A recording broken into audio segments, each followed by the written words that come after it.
Ma'am आपका कहाँ से हैं आप? इफ्रा हसन है। मैं रुड़की हरिद्वार डिस्ट्रिक्ट उत्तराखंड से हूँ।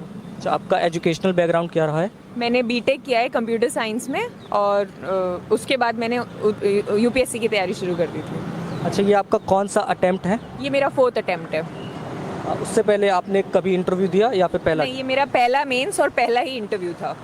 तो आपसे जब आप इंटरव्यू देने गई तो आपसे क्या क्या क्वेश्चन पूछा गया, इसके रिगार्डिंग कुछ याद हो आपको?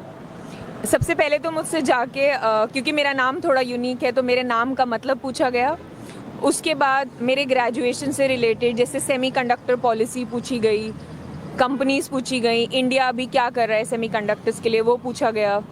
फिर उसके बाद दूसरे बोर्ड मेंबर ने मुझसे, क्योंकि मेरा ऑप्शनल पॉलिटिकल साइंस और आईआर है, तो दूसरे मेंबर ने मुझसे इंडिया का स्टैंड पूछा ऑन इज़राइल पैलेस्टीन और रेड सी में जो अभी हुती अटैक्स चल रहे हैं उससे रिलेटेड कि इंडिया इसको कैसे बैलेंस करेगा।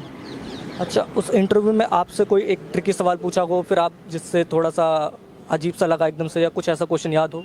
नहीं, ऐसा कोई क्वेश्चन नहीं पूछा। बस मुझसे ग्रेजुएशन से रिलेटेड ही क्वेश्चन पूछे और सिचुएशन बेस्ड भी पूछे, क्योंकि शायद मैं उत्तराखंड से आती हूँ, वहाँ पे बहुत डिज़ास्टर्स होते हैं, तो इस वजह से जो उत्तराखंड के डिज़ास्टर ना पूछकर उन्होंने वही सेम मुझे चेन्नई फ्लड्स के लिए पूछा कि आप अगर आप वहाँ पे हेड हैं तो आप कैसे करेंगे। दूसरा सिचुएशन बेस्ड क्वेश्चन मुझसे ये पूछा कि जैसे कि उत्तराखंड है, हिली स्टेट है, वहाँ पर कैसे इंडस्ट्रीज़ के डेवलपमेंट के लिए क्या क्या कर रहे हैं, बस ये पूछा।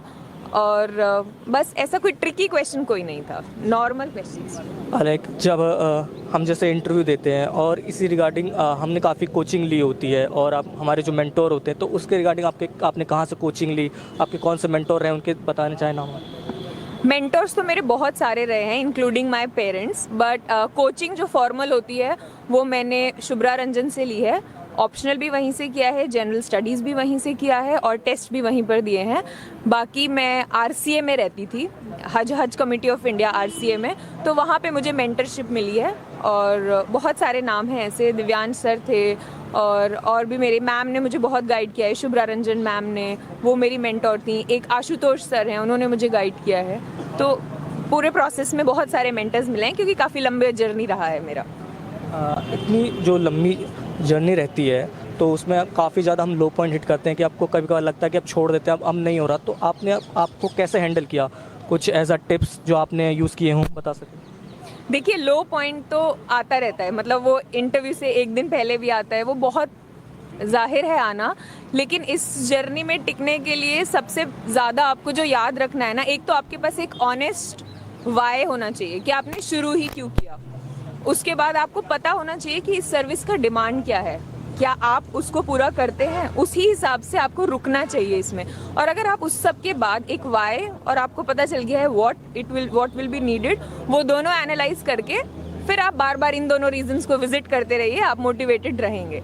तो कोई ऐसा इमीडिएट सोर्स ऑफ मोटिवेशन नहीं होता है। बाकी फैमिली का बहुत बड़ा रोल होता है। अगर आपकी फैमिली सपोर्टिव है, वो आपको याद दिलाने में, कभी कभी क्योंकि इंसान जब लो होता है ना, तो उसको खुद ही याद नहीं आता उसने क्यों शुरू करा था, वो क्यों कर रहा है। तो फैमिली के पास, फैमिली से बात करके आपको याद आता है आप क्यों करना चाहते हैं, क्या करना चाहते हैं, आगे क्या कर सकते हैं। तो ये सर्विस आपको इतना डाइवर्सिफाइड रोल प्रोवाइड करता है, तो आपको रीज़न से टिकना चाहिए rather than any सस्ता source of motivation. Your reason should motivate you. हमें जो स्टूडेंट्स देख रहे हैं जो भी आगे चल के फ्यूचर में इंटरव्यू देंगे, तो आप उनसे क्या कहना चाहेंगे?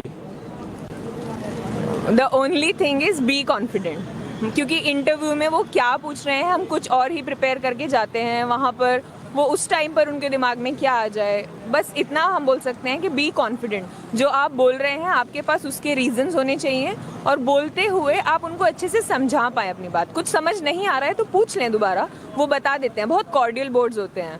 तो बस यही कि be confident, be your self first of all, have that personality of an officer because you are going for that post, so be an officer अभी से ही वैसा एटीट्यूड रखना चाहिए।